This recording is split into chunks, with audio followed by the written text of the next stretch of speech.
training for 2012.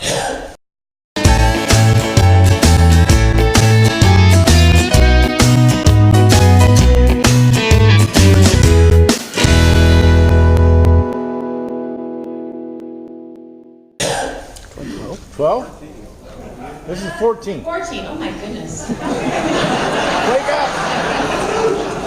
Goodbye.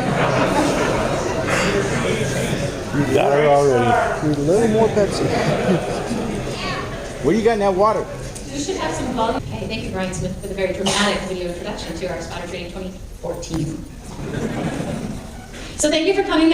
You know, you guys have all taken time out of your busy day, your busy weekend off. We appreciate you, and like Doug said, we very much appreciate the hard work you do as volunteers and for the reports you provide us. This will be an up to 90-minute presentation, hopefully not quite that long. But at any point, let me know if you have questions in the middle, otherwise I'll certainly take questions at the end. And at the end, even though this is a huge auditorium, we're still going to try to do a bit of an interactive exercise. So interactive means you guys participate too. We don't want to listen to me talk for 90 minutes, we want your help. So one thing that is new this year is our Weather Spotter Field Guide. We have a new guide, it's about 68 pages. We have copies up here. We may not have enough for everybody in the room, so maybe a one per family kind of thing if you can, but we'll get those handed out later. And if you miss out on getting them, they are online as well. That's been updated with new information and new technology, so you can take your old ones and recycle them and grab the new one. So there is going to be a bit of credentialing for the storm spotter training, like we mentioned, and I believe I don't have to say much because you already said there's going to be a test a little bit later this afternoon for those who'd like to be state credentialed as spotters. So where do we need reports? Everywhere we always need reports. It doesn't matter if you're in the middle of this bubble here in Lincoln or if you're way out in the outskirts, because we need reports everywhere. It's never safe to assume that your neighbors told somebody what's happening with the severe weather. We want to hear from you what happened too. But if you do live in some of these areas that don't have a lot of dots, we'd sure love to have you on board. We'd sure like to hear from you guys so that we can get some of those dots filled in and get better information about the severe weather that's out there when it's happening. So we're going to go right into talking about thunderstorms. Let's talk a bit about supercell thunderstorms. Those are the big, pretty classic thunderstorms that you see around in the pictures a lot. Supercell thunderstorm has the presence of a mesocyclone, which is a rotating updraft in it. We'll talk more about all this stuff in a bit. But the supercells are the ones that are the most likely to produce significant severe weather. They're the ones that are most likely to produce tornadoes and the really large hail. Not every tornado comes from a supercell. Not every supercell produces a tornado, but there's a pretty good relationship between the two. So let's look at the characteristics of a supercell thunderstorm. We have air coming into the thunderstorm going up, that's your updraft. And in a supercell, this is a rotating updraft. It's called a mesocyclone and hits the top of the atmosphere there, the tropopause as we call it in fancy technical terms. If it's really strong, it actually goes up over that tropopause, shoots up and makes what we call an overshooting top. And then the air continues on downstream at that high level, producing what we call the anvil, or the very high cirrus-type clouds that come out ahead of a thunderstorm. So the reason that a thunderstorm rotates is because there's wind shear in the atmosphere. We need both unstable air and wind shear to make that rotating supercell thunderstorm. Now wind shear means that both the wind speed and the direction are changing with height. The more turn that there is, the more that it can spin. The more that the speed changes, the more that it can spin. So here we have a video of a supercell thunderstorm. You can see up in here this nice bubbling clouds up at the top. This is where your updraft is going in, pushing up toward the top here into this overshooting top where the updraft is poking up so strong that it's going above the atmosphere, basically. And then moving on downstream. This is probably a longer video than we need to watch, but we'll look at it one more time there. And here's your updraft area, air going into the thunderstorm, updraft, overshooting top, and going across. So let's talk about an overshooting top too. The overshooting top happens because the updraft is so strong, it's like a fish going through the water, and the fish is going so fast that it actually jumps out of the water for a minute. It can't stay there, it's a fish. So it's going to eventually come back down to the surface, but it just had so much momentum that it went up above its normal boundary. And that's what happens with that overshooting top. It's a sign that the updraft is so strong that it's going up above its normal boundary. Okay, so here's another shot of a supercell thunderstorm. And this one you can see it rotating too. You can see the storm rotating. A little bit of fun stuff going on down here. Anybody want to think what that is? Hearing some answers and some good ones out there. Yeah, wall cloud, that's where the updraft is, where the mesocyclone is, your updraft. Here it is, all this air going into the thunderstorm, wrapping around that wall cloud area. It's good rotation. Never a tornado in this one.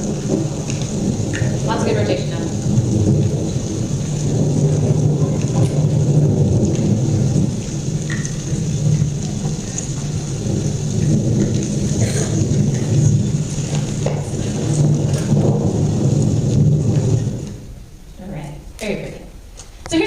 diagram of a supercell thunderstorm. Once again, we have the air coming in to the updraft. The air coming into an updraft, if it's a good healthy storm in a good environment, and by good I mean thunderstorm producing, means that when you're looking at that storm, your hair, or your hat, if you are so blessed with either one, is blowing toward the storm. You're blowing into the storm, it's warm and humid type of air going in. That's that unstable air, you guys can't see my hand, that doesn't do anything. That's that unstable air going into this updraft. Here's your overshooting top at the top of the updraft. On the back side of it, you'll often see this kind of crisp look to it at the top. That's the back sheared anvil. Kind of looks all nice and crunchy there. Back here, on the back side of the storm, we may have a flanking line of new thunderstorms developing. And then what goes up must come down, so this is the updraft, and over here is the downdraft area where you have your rain and your hail. Overall, this storm would mainly be moving from left to right in this diagram. And if you're going to have a wall cloud, and if you're going to have a tornado, they're going to be under this rotating updraft area. Not over here, where you often see a shelf cloud.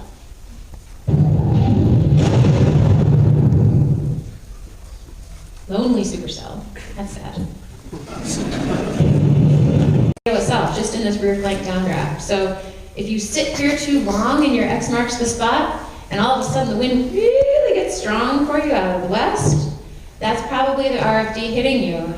So basically I have two choices at that point, depending on how bad it is, and that's to drive south and get out of it, or to sit still and ride it out. So here's a picture of what the RFD might look like. You can see in the clear slot around there. If it's coming at you, you'll probably see it by the dust and stuff that it's blowing.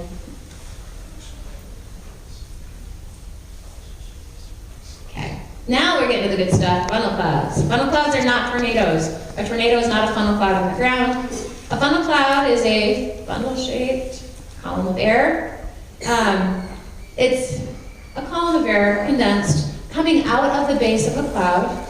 It's rotating, and it's in contact with the base of the cloud, but not the ground. So the important parts, it's connected to the cloud, it's rotating, it is not connected to the ground. But it's really close in a lot of cases. You know, some funnel clouds are never going to touch down. Sometimes they're way too high up. Cloud bases are at like 10,000 feet, and it's never going to touch the ground. Or sometimes it's just not the right environment near the ground for them to get there. But if you're seeing a funnel cloud, it is awfully darn close to being a tornado, and then you really do want to be watching it carefully. What are you doing? That's a plane.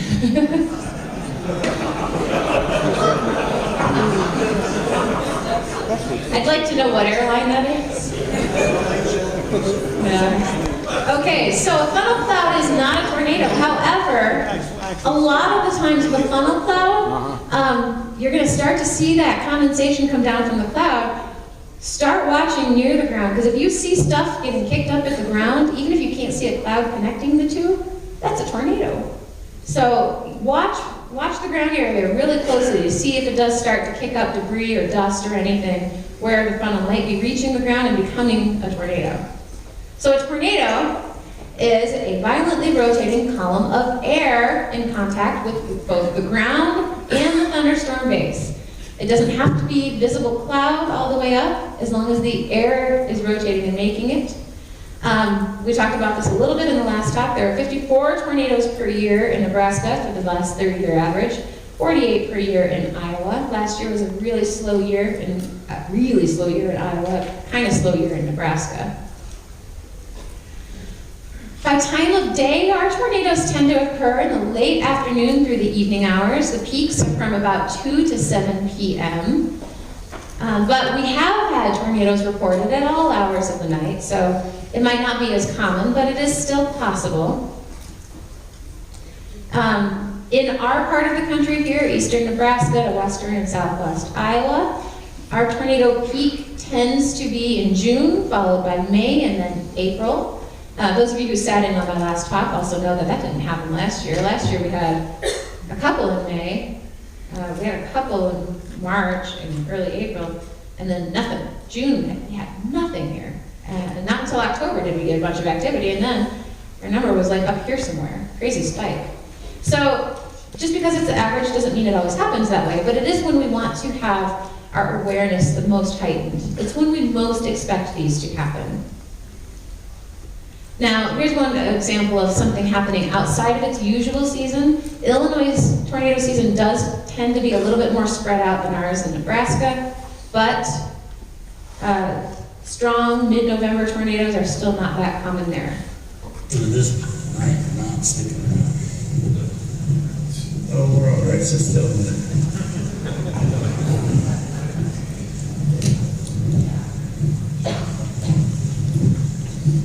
That is a tornado on the ground. No, it ain't. Yeah, it is. It ain't a tornado. It is. It might be getting there, but it ain't a tornado yet. But I don't want to be sitting here when it does.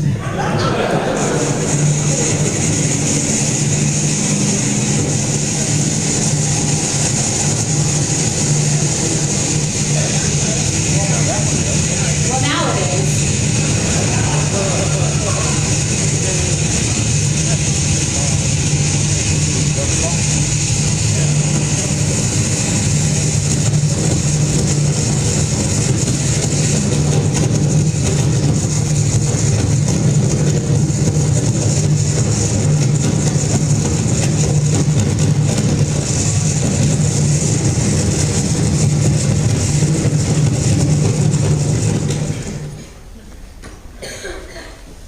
Alrighty. So there's a gas station just outside of the path of the hardest hit areas.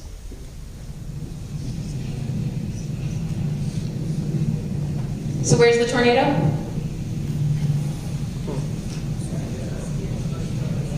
Just left of him at this point. Kind of hard to say. You can't see it. It's coming.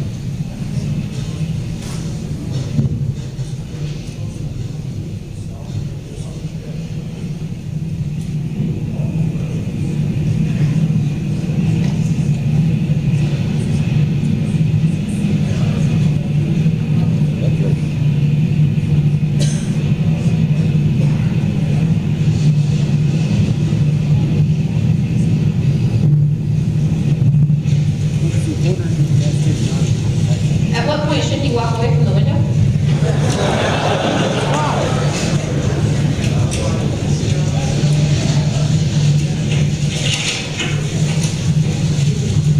Down by the window and have a cup of coffee.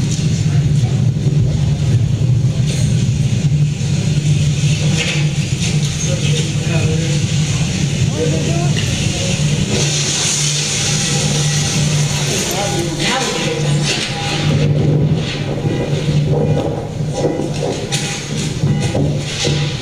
That's the car alarm on. Damn car alarm. So one point I want to make with that Wayne tornado is that it was a large tornado that was mostly wrapped in rain for almost all of its life. Very hard to see. You have to rely on your environmental cues sometimes, and even your gut sometimes, to know that you're not in a good place. You know, if you're getting that driving rain with accelerating winds, really heading strongly in one direction, maybe a good time to get to your shelter, back off, or otherwise get the heck out of there and away from the windows. I know I'll never see video from any of you that was that close to the window for that long though, right? Right? I heard the sarcastic sure, I'm gonna come find you later.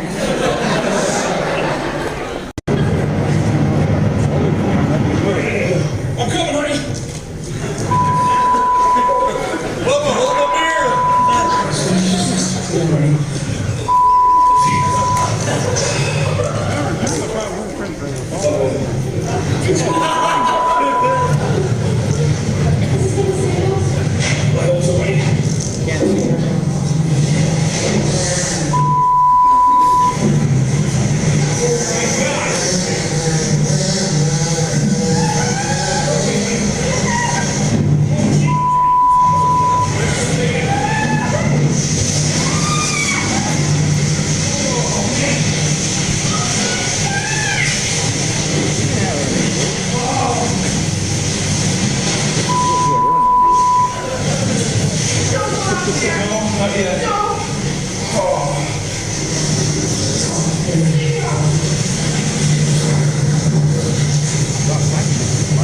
Oh my God, Josie.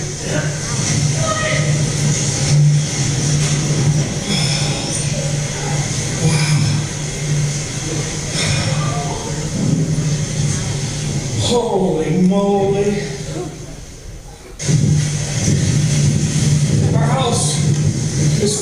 Destroy Josie! Oh my God!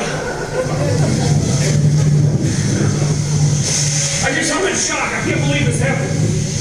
Holy God, Josie! So all comments about parenting, but it does teach you a bit about the human reaction to it. People panic. They do things they wouldn't do if they weren't so panicked. I'm sure, he wouldn't have been telling his daughter how devastated their house is and making her cry harder outside of a panic state. But remember that if you're seeing a tornado that is that strong, you might panic a little too. And the more you're prepared and the more you think ahead, the less maybe you'll panic. Now let's talk about seeing tornadoes at night. So where's the tornado? In the sky? On the ground?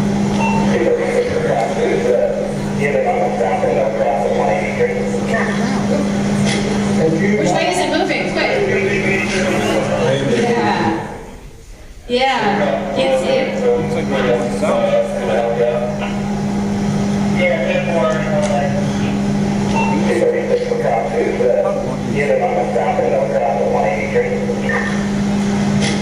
you, Mark?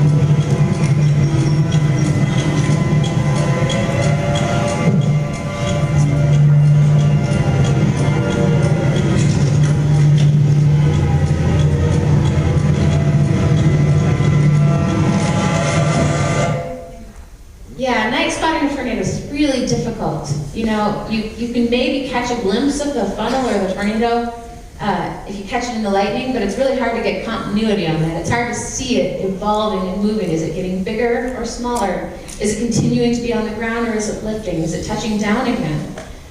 Is there another one developing as this one winds down? Are we getting another one to develop behind it?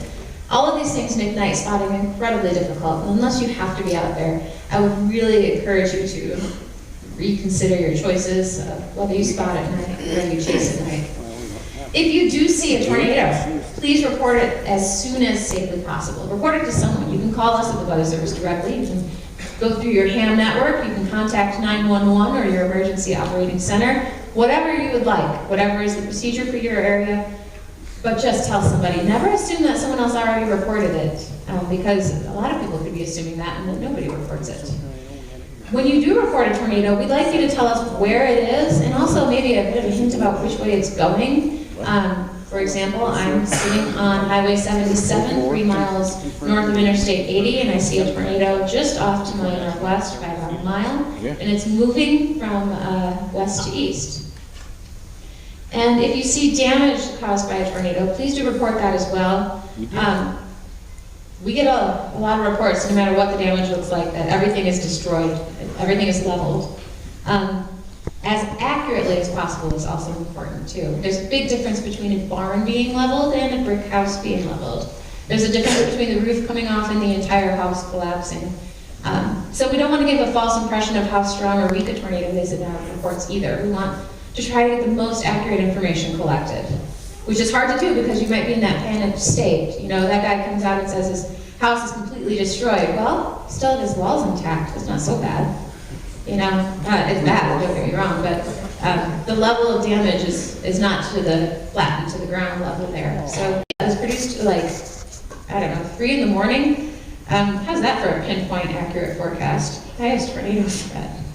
Anyway, we'll often use this to relay weather information of the day, the forecast sort of hazard of the day, if there is one. We're on Facebook, Twitter, we're at weather.gov/Omaha. You can listen to us through weather radio. There are a whole bunch of ways you can get information about what the weather is. So we want you to use these tools to stay weather aware.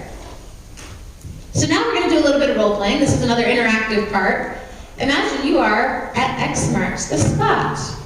And you're looking to the west, northwest. Here you are, here's where you're looking. Here's the direction of the storm movement, and here's a little reminder about storm structures. Got it? You see this.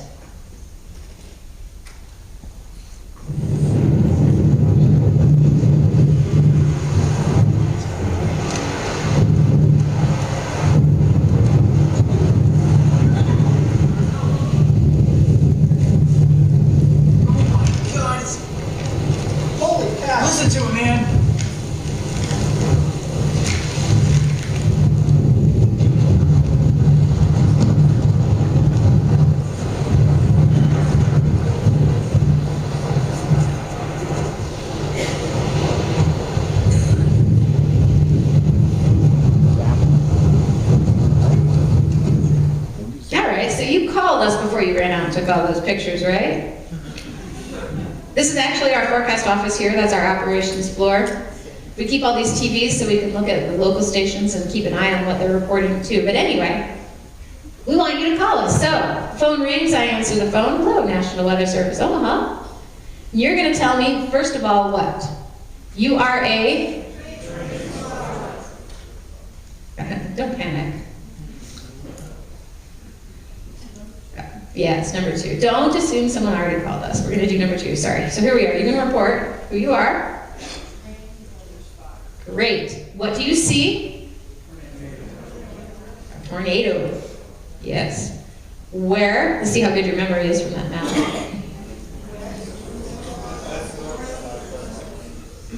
Okay, that's awfully specific. We want you to be as specific as you can. I know you're just trying to remember off the map there, so what you said was good. 5 miles south of Wayne, I'm on Highway 15, and the tornado is 2 miles northwest of me. And it's moving northeast. And when? Right now. All right. Now let's do this again. Now you are in Wayne, on the east side of Wayne. You're in this X marks the spot. Is this a good place or a bad place? Which way do you want to go to get safe? North. Yeah, east. Here's your road map over here. East is going to be a good way to run to get out of that thing. Because what happens if you stay put? Yeah, what if you go north? I'll get a good picture. Yeah. And if you go this way? Get a better picture. You're driving into it. And what if you go south? I wouldn't want to do that. Yeah, it's not the best choice. You still risk getting hit by it as it's coming across. Yep, you guys are good. You're good. All right, so here's what you're seeing. Pay real close attention to now what you are actually seeing in this video. This is not by Matt Phelps, the swimmer, by the way. I see a goat.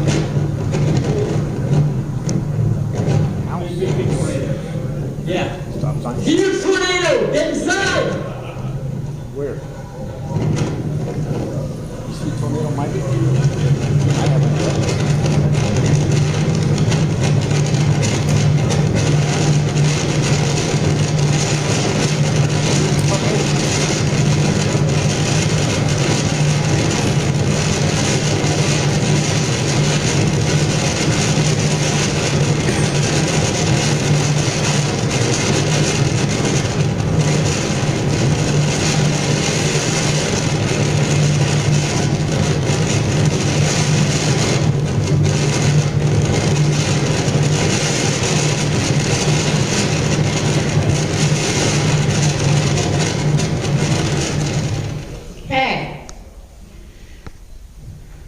Let's do this again. You are a? What do you see? Wall cloud. How well did you see the tornado? I seen a wall cloud. Yeah, I think I see a tornado, and I would agree with this. I think I see a tornado back in there. It's kind of hard to see, though. You're kind of looking into the rain a little bit. You don't always have the clearest view, but you think there's a tornado in there. Maybe you saw that there was a tornado in there before. If you can't see the tornado and you just think there is one, that's okay. Just be sure to say that, too. And where? Yeah, in Wayne, 2 miles east of Wayne. And I think the tornado's 2 miles south of town. Remember, it's not just where you are, it's where the tornado is, too. When? Now. All right. With that, and thank you all for participating, even the people in the peanut gallery. I saw your lips moving up there. I appreciate it. I can hear you, too. With that, I am done with the presentation, but if you have any questions at all, we are more than happy to take them. And otherwise, I'll turn it over to getting you certified. But thank you all for being here and for your attention, and we look forward to getting your reports of tornadoes in harmless open cornfields.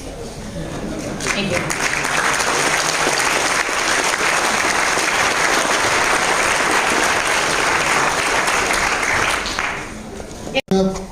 Sign up on the outside. If we get Bob and Connie, maybe Heather's and other folks go up there with folks to sign up. All those stormwatch packets this year will be sent out via email. So if you haven't signed in and registered, you will not get a packet. Like that.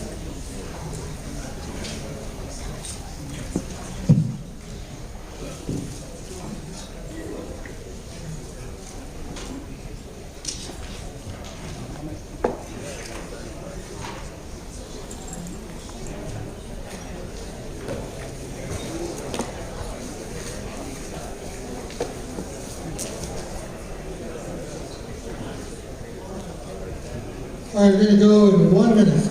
Yeah.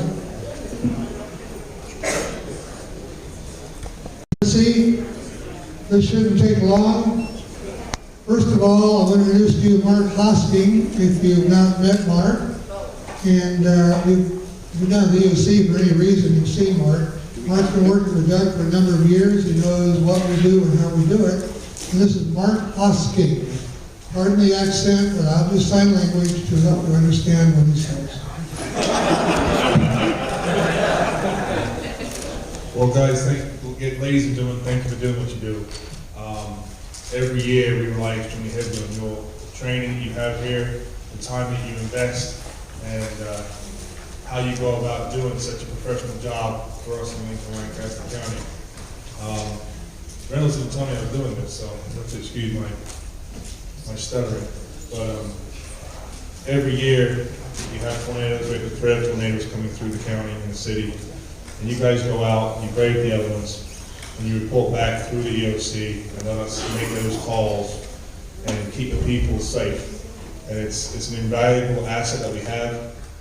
Everyone wonders why we use the hands. Well, we use the hands because you guys are 150 plus strong group of people who we can trust and can provide the information accurately and correctly and in a timely fashion to us. So I thank you for that. That's good. Well, thank you again. I appreciate you taking the day today to do this. Hopefully everyone will pass the test this year. You will? Oh, we got one hand that will pass the test this year. Okay. That's good. Thank you. Appreciate it.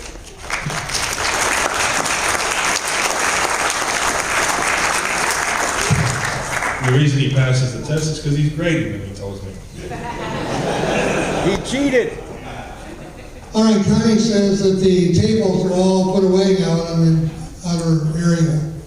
So we're going to bring our sign-up stuff in here. So at the end, we'll do the test. And at this end, we'll do sign-up and registration to the other end. And first of all, let's go through a couple of things, talk about what we did and how we do it. And anytime you have a question, feel free to holler out. Quick review on last year. 145 folks completed the training last year. As you know, we like to do this every year. As of midnight last, we had no storm spotters in Lancaster County. Because all, you're it for now. We don't carry anybody over. We all start over. So we have 168, because we've been doing this for a number of years, that have state credentials. How many of you have state credentials? Great. And all of you will, we're done with this hopefully. Last year was kind of a dry year. We only called out 3 times. At least 94 of you responded to at least one call out. If you went out last year to spot storms, I'll see your hands. Great job. Kept the county safe. 31 people responded to all 3 last year. We tallied about 400 volunteer hours and nearly 2,900 auto miles getting out to do stuff. The forecast for this year, interestingly, are for it to be like last year. The ground is dry. We need moisture in the soil to get moisture in the air to make storms. So unless we have a rainy season begin all of a sudden, it should be a quiet year, and that's a good thing. I'm the emergency coordinator for the county. I'm selected by the board of the club and then authorized by both the county and the EWRL. So you know where that comes from. KT0K, Martha's right here. He's out of town. The assistant net controls backups are great, KT0K. And Troy, stand up. Troy did the 3rd watch last year, I think, did a great job. Thank you guys. Myron, NG0M, stand up Myron. Myron takes care of the operations down at the emergency management. We have radios down there, antennas up on top, and he keeps all those things going, which we appreciate. Rod Hutt is in back in the red shirt, stand up Rod. He's our liaison with NEMA, Nebraska Emergency Management, and does a great job. All these guys, the AEC means Assistant Emergency Coordinator. Troy also took care of repeater evaluation and where we go, and we're going to hear from that in just a minute. It's going to move some of the points. It's very important that you have this year's credentials. If you have maps or a packet of your glove compartment from last year, you might want to trash it, because it's not going to take you where you need to go. More on that in a minute. Bob Mitchell is way up here in the balcony. He does the evaluation of the hospitals and the media. They have radios. We have radios in each hospital. They're owned by emergency management. And the hospitals include First Bryan East West and St. E's, but also Madonna, the Heart Hospital out by Walmart, and the Nebraska Surgical Center, which is at 70th and A Street. All have radios in. They're D-Star radios, so we can do strange stuff with them and hook into the large network. So Bob's job is to make sure those all work, and that means Bob's got a lot of work this week, right? Only one. Others did the others. And we're missing a radio at KLIN. We have radios at KLIN, KFOR also, and the KLIN radio listens, but it doesn't talk anymore, I guess. Ed Holloway, he's our RPT, is an assistant emergency coordinator, and he keeps our repeaters going. In fact, whenever we're called out, he goes out to the repeater site to keep it on the air and spends a lot of time. Warning officers, I'm not sure if Rourke is here. Rourke had back surgery and is going to lay out, but he nonetheless can sound the alarms, as can Mike over here. Wave your hand way high, Mike, there. And they're the ones that turn on the did-a-dit on the repeater. For those of you who don't know, did-a-dit is code for S for storm. Make sense? When you hear the repeater going did-a-dit, that means we're in some sort of a storm watch or warning. And it means also to kind of ease up on your use of the repeater. I'm going to go through some of the assignments that are different, but here's the map. And again, this is in your packet this year. You'll get this online if we have you all signed up. And we'll show you where the new points are. We also have the support points, as I mentioned, at the two hospitals, Bryan and Madonna, Nebraska Heart, Nebraska Surgical Center. And that's because those are all emergency centers should there be a really bad disaster and they need surgical activity. Those all have a first-class surgical setup. In the media, we have, we'll send a spotter, we're not performing spotting, but communications. We'll send one to KFOR, which is 6 radio stations that person influences. And we'll send a spotter to KLIN, which is 5 radio stations. They can listen, they can't talk right now. KLKN, Channel 8, we'll put a spotter in there. We'll put one back at Ken Shimmick at Channel 11. Again, these are all volunteer spotters, and you can do that. The point of these support points is if you don't want to go out in your car and look for storms, we have work for you in the hospitals or in the media. They're all trained just as you are, and you're all ready to go. We also put a person, Myron's usually the one downtown, maybe others. They have Lincoln and Lancaster Emergency Operating Center. Lauren, where are you? There's Lauren in the back right, he's often down there.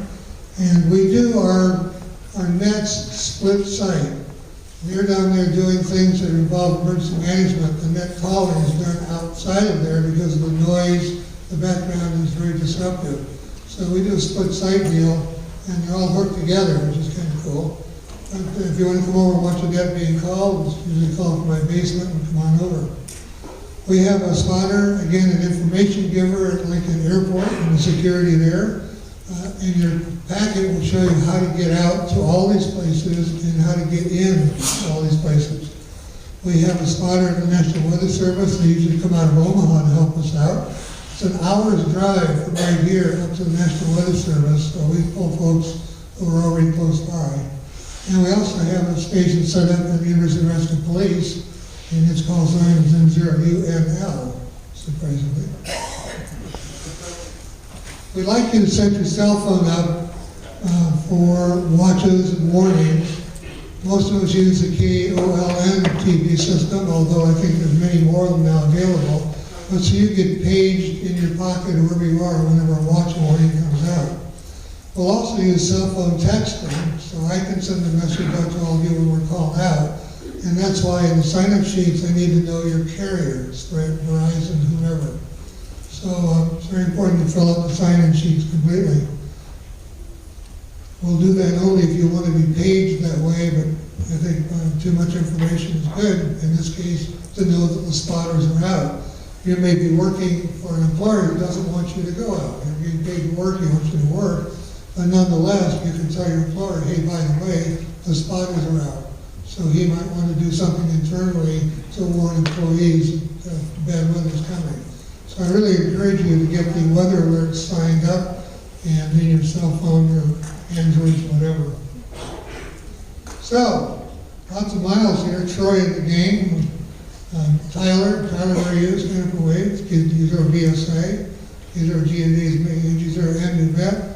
And these are GG in that way and back. They drove over 1,000 miles checking out all the storm points this year. Doug and I in the past have done that, and usually tally up about 250 miles. But these guys went out and looked for places that had obstacles and problems, came back and talked about it. We went out and looked again, back and forth, back and forth. So a lot of driving. And when a point has to be moved, it's very difficult to do, to find a place that has a view. And the guys donated about 72 hours of volunteer time between them and 1,000 miles. So here's the output from that, and this is what you need this year's packet. Last year's packet will put you in the wrong place. We need to know where you are, both from the net point of view and from the EOC point of view, in case there's an issue.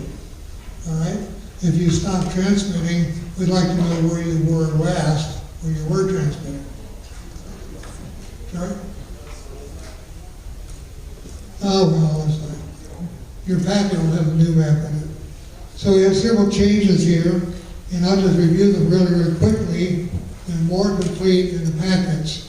0.32 is now in the driveway. It's actually just around the corner from where it used to be, but it's a much better place. 0.43 is moved 2 miles to the north. It's now off of A Street and way east. 5.2 is a mile south. 5.9 is a bad point for a number of reasons. That's the one that's over by Princeton. It's a bad point because when you leave it, you need to come back the way you went out there, or you're going to be stuck in the mud. Mud is bad. We moved it about 100 feet. 0.63 is moved into a driveway, and Paul, KD0 DIU, is right around the corner, and normally does this. There's a little home there with a berm. It's built on the side of the hill, and we're going to be able to use your driveway. 0.64 is moved 2 miles east. 0.66, which is the one down by Firth, is a half mile south, and it's off of the highway. It's much safer than it used to be, and it's also ready to go. And we found the Lincoln Surgical Center radio, and we delivered a new antenna to them because they didn't have one, and hopefully we'll get them on the air. So is this the right one? No, this is still an old map. I'll press on. Primary repeater, 146.76. And I think I've got the spokes fixed on that today. It sounds a lot better today than it did yesterday. I'll talk about the cpsws system here in just a minute. Primary backup repeater is a K0SIL repeater. It's on Southwest 24th, 25th, 26th, and Saltillo Road, high up a hill, and covers the county beautifully. For secondary repeaters, we have the NZRPR repeater, which is on the west side of the airport and does a great job. And the K0 LNE repeater is 8.5, and that's another backup. For talking amongst yourselves, I'd like you to use W0 DMS's repeater 444.1 and not talk amongst yourselves by taking your radio off frequency. But go to, with your dual band, or go up to 444.1. So the packet this year, as mentioned, will have a letter and some instructions. It'll have an accurate map, driving directions, and GPS headings. You can load them into your GPS for each point. It has our organization, who we are, and our phone numbers. Some interesting frequencies to monitor for the county, to hear county fire, rescue, and other things that go on. It's got a thing Greg Brown, KT0K, put together years ago called Weather Words, which is good. We all want to be speaking the same language when we're out there. We've got the same codes for WXM20. Does everybody know what same codes are? How many of you have a weather radio? All right, all of you that just raised your hand with weather radios, it knows the same codes. The same code is what tells that radio to go off for Lancaster County or whatever. Also in your packet this year is a really interesting resource manual for you to take a look at. It's 60-some pages. And it's just kind of fun. It's got some great ideas. It's got some things we don't do, but it's a very interesting booklet, and so it's packed away also this year. So, follow the weather, sign up for the watches and warnings on your cell phone. Whenever there is a watch, listen to K0KKV 76 or K0LNE 85. That's where our tone sequences will be set off. And once again, if the repeater is going did-a-did, that means a storm watch has been issued for our area. It also encourages you to keep your conversations short. Don't those long, drawn-out conversations, because we may need to get in and start a nap. The two tones we use. I have 7.6 in my radio twice. One just normally for day-to-day use, and the second one with the cpsws of 123 hertz. That's called cpsws. It's in, or PLL. It's in the directions for your radio. What that allows you to do is turn your radio to that channel. Let's say channel 2 is 14676 with a 123 hertz tone. You can turn your radio on and take it to bed with you, leave it on the headboard, and nothing will come out of that radio until someone transmits that tone, usually me, saying, hey, we have a problem, we're needed. That has happened, well, 2 years ago, it happened at 2:30 in the morning. We needed folks out because the 911 center, which is why we have our IDs, lost contact with all the ambulances, and we're the backup for that. So we'd like you to take your radio to bed with you, keep it around the house. You don't have to have it on, you won't hear a thing unless something's happening. Sitting there watching TV, having dinner, use your cpsws and PLL for 123 hertz, and that lets us turn on your speaker. And then the radio, it turns on the speaker. Any questions on that? That's really important. Are you okay on that? Yes. Good. Storm reporting. I already touched on this, but the Weather Service is interested in changing conditions. Wind direction, speed, gusts, precipitation beginning or ending, hail beginning or ending, wall clouds, lowering, rotations, etc. So we're interested in anything that changes wherever you are. However, only report what's more important than what's already on. If a spotter's out there reporting the funnel, it's not your turn to come in and say, we're having light rain. All right? And vice versa. So we want you to be aware of all the weather, want you to watch all the weather, and only tell us about things that are changing and tell us about things that are important. And you have to be the judge of that. Reporting the unusual. We have used this several times. If you drive by a field and tell me if I'm wrong, it'd be like an ammonia smell, would that be a clue? All right. Driving down the road and all of a sudden you pass some guys along the side of the road and you have an ammonia smell, that's not a good thing. We'd like the sheriff right to take a look at that because he could be doing a meth lab or whatever. So we want you to ask for help in a somewhat innocuous way by asking us to please check the runoff at 40th and Saltillo Road, wherever you are. Please check the runoff. When you tell us, please check the runoff and give us an address, the sheriff is immediately dispatched. There's no, what is it? There's no, are you sure? They come right out. All right? So tell us what the runoff is at. And that could be if you're driving by something, you need to stop. You see a meth lab or suspect something that's wrong, don't stop, pull up and watch, and wait for the sheriff. Just tell us about it and proceed on with what you're supposed to do. Everybody okay with that? It's for your safety.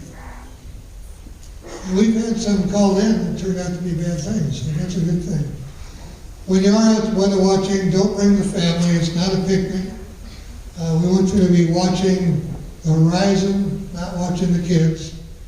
Also, we don't like you to bring your laptop. We don't like you to bring your Android. All these things are not going to help you because you'll be watching them rather than the skies. Oh, is Barb still here? No, she escaped. Be advised when you're watching radar on your Android or your laptop or whatever, that is not real-time pictures. That's an assembled picture from time slicing in a computer and can be up to 20 minutes behind what's actually happening. So if you're depending on, wow, I got radar in the car, your radar may be 20 minutes too late. So your eyes are our radar, and that's why emergency management wants us all out there. Watch the road, watch the horizon, don't watch your toys. Make sense? We had a spotter some years ago who would tell us how tall the tops were and things that were just outrageous. You know, I've got a storm, I've got tops at 72,000 feet, 5.0. I can assure you, you're going to have hail dents in your car by the time you tell us, hey, there's hail fall now going through here. Grab some snacks, grab some water, grab a flashlight. You need boots because if your car stops going where you want it to go, you may have to get out and push it and move it, or just go hide in a ditch somewhere. So take some boots. Also, more snacks. Lots of snacks available. And remember that what we're doing for Stormwatch is just a precursor of what we really do in the county as ARES, which is what this badge is about. And if a tornado strikes in the county, we will implement our post-disaster plans immediately. After the Helen tornado, within 2 or 3 hours, we'd surveyed 100 square miles of the southern part of the county and reported to emergency management every downed tree, power pole, light pole, housing damage, or whatever. So as soon as they have the light, they'd be able to plan their activity. So if something happens, it doesn't mean we're done. It means we're right at the beginning. We are backup communications from 911, and we practice that occasionally. We staff the incident command. We assign operators and do the medical facilities, and Red Cross, and also shelters. And we also organize whatever damage assessment may be necessary. So, everybody here have a ham license? Who does not have a ham license? Anybody? Oh, thank you. Classes start next Tuesday, April 8th, at Union College. They'll run for 6 Tuesdays, from 6 to 9 p.m. They're free. The 6th Tuesday will be FCC exams, so you'll leave the class with a license. And they're Union College at 49th and Bancroft, and they're free and open to anybody. And if someone's interested in doing this, come on out and join us. We have some other requirements we're trying to shape. We'd like you to take 100, 200, 700, 800 courses. You can find them by Googling FEMA space ICS, Independent Courses Study, ICS 100. And it'll take you through all these. These courses help to explain incident command system, what we do in disaster. It's not going to be me talking to you, it's going to be other people talking to you through us. So we'd like you to take those other courses. And of course, I think all of you have taken the NET courses, the UCAR NETs, today as a certificate, or rolling spotter, or projector, or whatever. They're interesting courses. And whether or not you're going to be a spotter in the ham network, I really recommend you take these. Once again, get hold of them, I'll tell you how to find them online. They're really interesting and well-known courses. And this is what you need to be a credentialed spotter. Those 2 courses online, the spotter training, which we're all fulfilling right now, and the written exam, which we'll do in just a minute. So, that's all I have. Questions?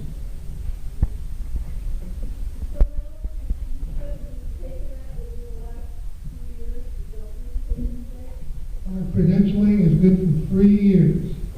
All right? So no one is expiring this year. There are people who didn't get it done for 2 years, and we'll get those done right now. Any other comes in? We used to do this years ago, and there was no outlet. We did our thing, and people asked, well, what happened to that information? Well, nothing. And now there's an outlet. It's all logged to VOC. So if I'm giving a report, I'd say my call sign KZR G&D, and I'd stop and wait for the next controller to say, go ahead, G&D. And then KZR G&D would say, KZR G&D, I have winds from the north at 40 miles an hour, and I'm receiving quarter-size hail at this location. KZR G&D 0.32. I did it only at the end. Okay, the guys who are logging need to know that. I also gave a lot of information there in less than 10 seconds. So think about what you're saying. And remember, it's push to talk, not push to think. The PPT button. Sounds like Mike, push to think. Club meeting on Wednesday, we'll go over a lot of this. Yes, I mean, Wednesday I get the floor again, and we're talking about emergency nets and lots of other things. Hopefully it'll be interesting. Well, that was storm spotter training for 2014 here April 5th, and it turned out to be a pretty good day today. Probably about 62, 65 degrees. So I do some yard cleaning here and there, but as you can tell, the grass is getting greener in the backyard and it's coming in pretty quick.